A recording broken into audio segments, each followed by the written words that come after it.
उसी को सांप्रदायिकता बोलते हैं। और एक ऐसा वर्ग है जिसको संविधान यानी ही राष्ट्र लगता है, उसको धर्मनिरपेक्ष वर्ग बोलते हैं, जो सभी धर्म संप्रदायों का वर्ग है। आप लोग एक छोटे से शहर में इतना सुंदर आप लोगों ने कार्यक्रम किया। मैं सिर्फ 3 बातें बोल के आपके बीच में से जानना चाहता हूं। एक, हर रोज आप एक बात सोच लीजिए, आपका समाज, आपका परिवार सुरक्षित है क्या? मत पढ़िए, आपको नहीं समय नहीं है संविधान पढ़ने का, कोई बात नहीं है। पहले आप सोच लीजिए कि आपका परिवार, आपका समाज सुरक्षित है क्या? ये सोच के सो जाइए। सुबह उठिए, आप ये सोचिए कि आपका परिवार, आपके बच्चे का क्या होगा। और जब दोपहर होती है तो ये जरूर सोचिए, क्या आपका परिवार, आपका समाज और आपका बच्चा जिंदा कैसे रह पाएगा? ये 3 सवाल अगर आप एक हफ्ता सोच लेंगे तो आपके पास दूसरे दिन, तीसरे दिन, 7वें दिन तक तो चले गए ये सोचने का। 8वें दिन ऑटोमेटिक संविधान की किताब आपके पास आ जाएगी। मैं संविधान की किताब आपके जहन में, आपके हाथ में लाने का तरीका बता रहा हूं, क्योंकि इसके अलावा आपके पास कोई नहीं है। कोई आपके पास अभी अपने पास अम्बेडकर बाबा नहीं, बिरसा मुंडा नहीं, टंडा भी नहीं है, अपने पास कोई महापुरुष नहीं है, गांधी भी नहीं है, अभी कुछ नहीं है। सिर्फ साधन के रूप में एक संविधान बचा हुआ है।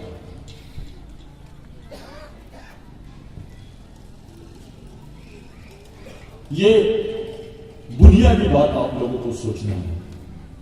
दूसरी चीज ये सोचना है कि भले हम अलग अलग धर्मों में रहते हैं, लेकिन खाना एक जैसा खाते हैं, गोली एक जैसा खाते हैं, पानी एक जैसा पीते हैं, व्यवस्था एक जैसी है, हमारे प्रश्न भी एक जैसे है, तो हमारी सोच भी एक जैसी होनी चाहिए, हमारा संगठन भी एक जैसी होनी चाहिए, हमारी लड़ाई भी एक जैसी होनी चाहिए। अगर वो नहीं कर पाओगे आप, इस संविधान के 1 लाख कार्यक्रम लोग कुछ नहीं होता। संविधान आप पढ़ते रहो, सामने वाला संविधान का उपयोग करके तुमको गुलाम बनाते रहेगा। ये एक मामूली सी किताब है, लेकिन ये किताब नहीं है, इसमें तुम्हारी जिंदगी का हिसाब है कि तुम कैसे जियोगे, कैसे रहोगे, तुमको कुछ मिलेगा कि नहीं मिलेगा। ये हमारी हिस्सेदारी की किताब है। इसको आप बोलते हैं documentation of your share, social share, आपका सामाजिक शेयर, आपकी सामाजिक हिस्सेदारी संविधान में कैसी है, उसके लिए ये संविधान उसका एक प्रमाण है आपके सामने, एक डॉक्यूमेंट है। इसी संविधान के भरोसे देश में फांसियां होती है, इसी संविधान के भरोसे लोगों को न्याय मिलता है, फांसी की सजा से भी बचता है आदमी। इसी संविधान की वजह से एक गरीब आदमी के घर तक पुलिस जाती है, इसी संविधान के भरोसे वो गरीब आदमी खड़े रहता है न्याय मांगते हुए, कभी ना कभी उसको न्याय मिल जाता है। ये संविधान की किताब मामूली किताब नहीं है। इस किताब में आपके जीवन का पूरा सारांश दबा है मेरे भाइयों, और वो लोगों के, खास करके जो दबे कुचले हैं, शोषित है, पीड़ित है, जिन पे जुल्म हो रहा है, जिस पे जुल्म हो रहा है, ऐसे लोगों को। यह बहुत गंभीर विषय है।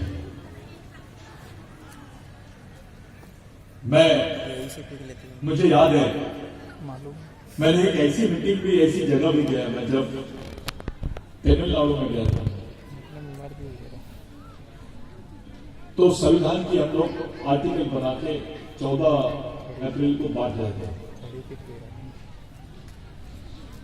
हमको मारा गया कि उसके लिए आप कार्यक्रम लो, सड़क पर आप बात नहीं करते। चौराहे पे जो गाड़ियां रुकती है वहां बात रहे थे कि भाई आप भी पढ़ो, आप भी पढ़ो, संविधान क्या है, डॉक्टर बाबा साहब अम्बेडकर ने क्या किया है। तो ये आपका कार्यक्रम एक बंद रूम में होना चाहिए, पब्लिक के लिए नहीं होना चाहिए, ऐसा हमको ताकीद दी गई है। इस देश में संविधान की बात करना भी गुनाह है।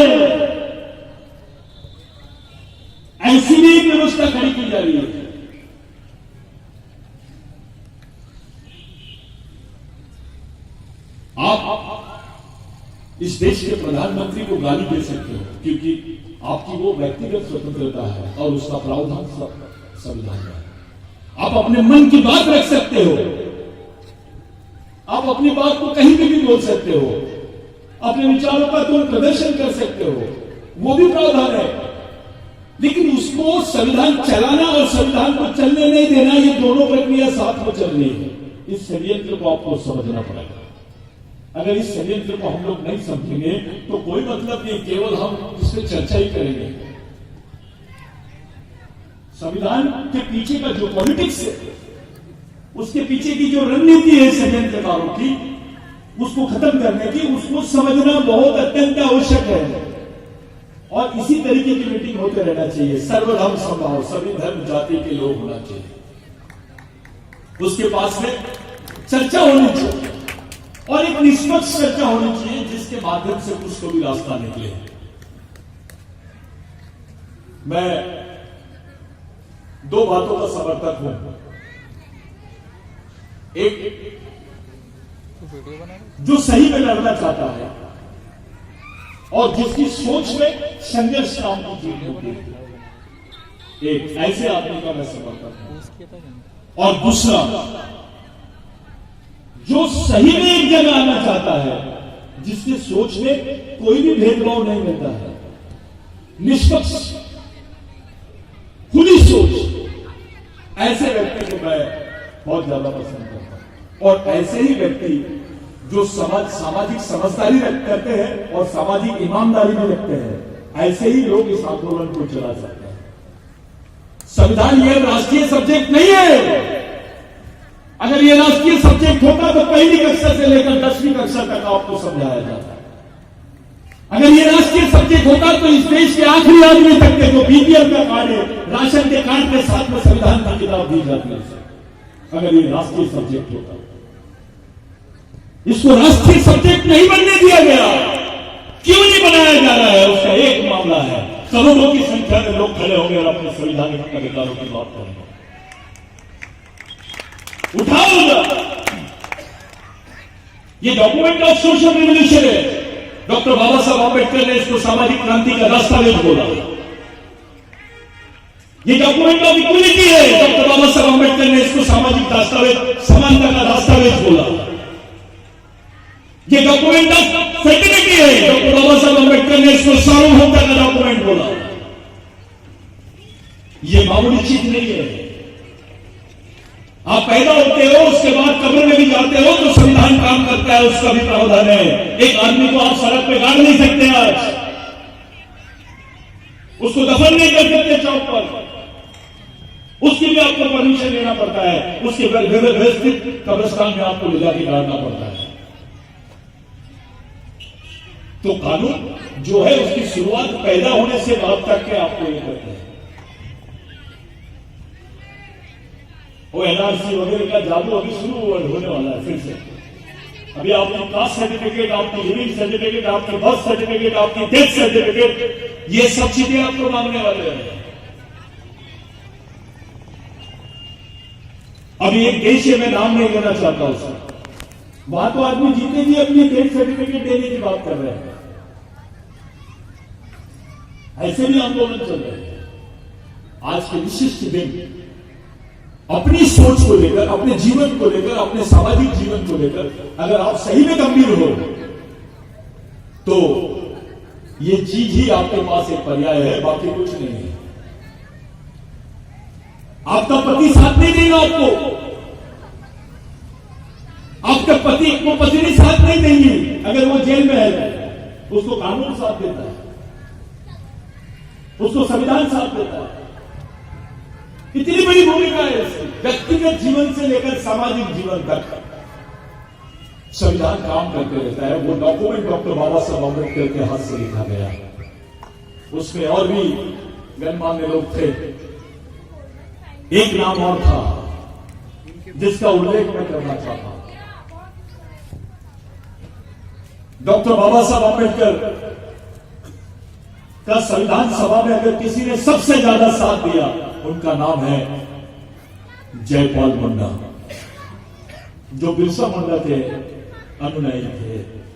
जिन्होंने डॉक्टर बाबा साहब अम्बेडकर का संविधान सभा में मुस्लिम पर्सनल लॉ के लिए, माइनॉरिटीज गारंटी के लिए, शेड्यूल कास्ट फेडरेशन का वो जो शेड्यूल कास्ट रिजर्वेशन है, बैकवर्ड कास्ट रिजर्वेशन के लिए और सिटीजनशिप के लिए जो आर्गुमेंट्स हुए संविधान सभा में, पूर्वभेश संविधान पूर्वभेश, उसमें जयपाल मुंडा ने सबसे ज्यादा डॉक्टर बाबा साहब अम्बेडकर का साथ दिया।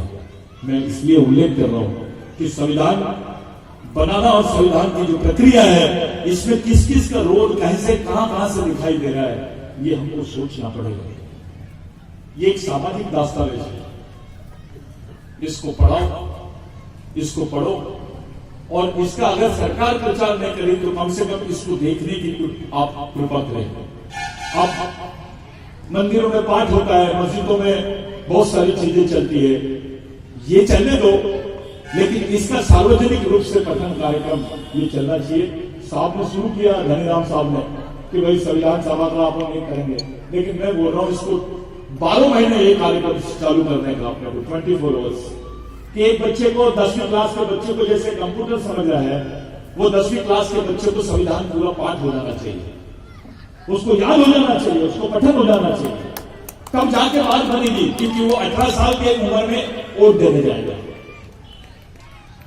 ये ऐसा देश है जिसमें 50% पॉपुलेशन को नहीं मालूम कि संविधान क्या है और वो वोट देने जा रहे हैं। इलिटरेट इलेक्टोरल बोर्ड के हिस्से, अशिक्षित चुनाव, यानी एक आदमी जिसको कुछ नहीं समझता उसने किसी को भी वोट मार दिया, वो चुनाव नहीं है, वो सिर्फ गिनती मात्र है।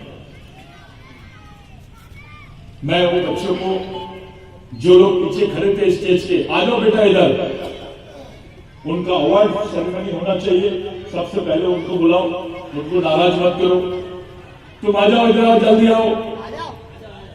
जो कवि हमारे लोग बैठे हैं उनको भी आप लोग सुनो, मैं थोड़ा ज्यादा समय लिया, मेरी बात मैंने मेरे मुंह से नहीं किया, मैं आपके मूड में बात करना चाह रहा था। मैं जाते जाते सब लोगों ने अपना अपना एक ये किया, मैं आपसे रिक्वेस्ट करता हूं कि अपने बच्चों को ये सब चीजें बताइए, आप खुद भी पढ़िए। ये SC ST OBC का एक सही में सामाजिक संगठन बनाओ, संगठन नहीं